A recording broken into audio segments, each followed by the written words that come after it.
on film there, and we feel like we know a little bit of your story, but tell us what happened to you. Tell us about life before brain injury and how it occurred.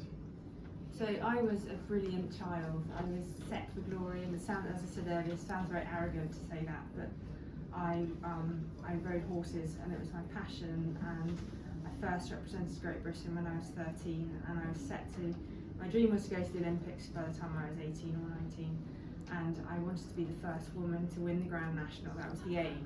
It was all set, and then I was riding a racehorse, and the horse tripped on a bandage, and I fell, rotational fall, landed on my head, and I was unresponsive. Now, as I said in the film, I don't remember any of this, so this is what I've been told. It might all be a lie. You might not even be here. I might be a brain in a vat. Yes, I'm a philosopher. So. Anyway, I was in a coma, and I awoke with total amnesia, so I lost everything, and I was a blank canvas, and I'm still an artist. So eventually it became an opportunity.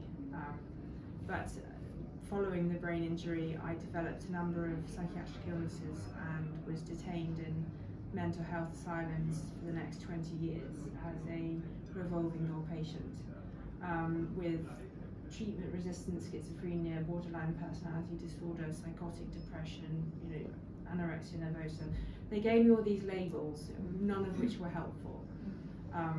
But in the end, I did find treatment that worked in Oxford, and now, although I still have a condition, organic hallucinosis, organic psychosis, I am managing that condition with medication and treatment.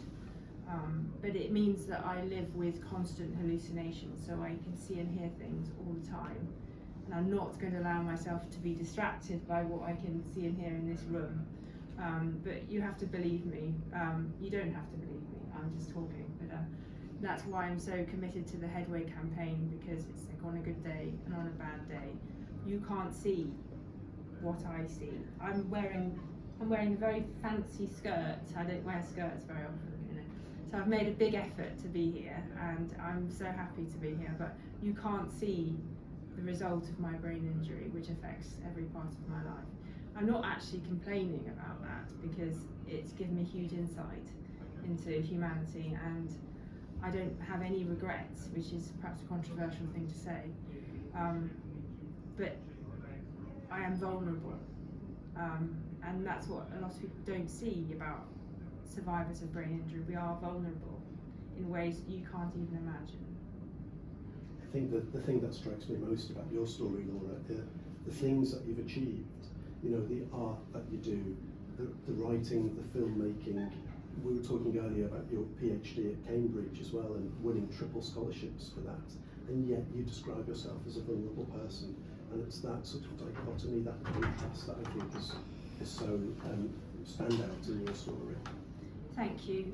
I think it's always hard in life to live with dichotomy, always trying to find a solution to platonic dialectic contradiction. Is anyone else a philosopher in this? Yes, I fight with contradiction the whole time, because on the one hand I am in life, I guess, a pioneer, and again I'm being arrogant. Yesterday I was at the National Hospital for Neurology and Neurosurgery giving art workshops for inpatients in London. On Monday I was in Birmingham at the university giving a big conference about psychosis, the brain, and AI technology, building a new healthcare technology for people with brain injury.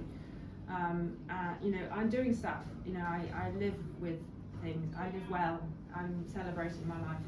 At the same time, I am also finding it incredibly difficult, overwhelming, emotionally complex, and very hard to think clearly. I know when I go home tonight, I will collapse, and I will be overwhelmed by what's happened today and yesterday and the day before, and I will find tomorrow extremely difficult,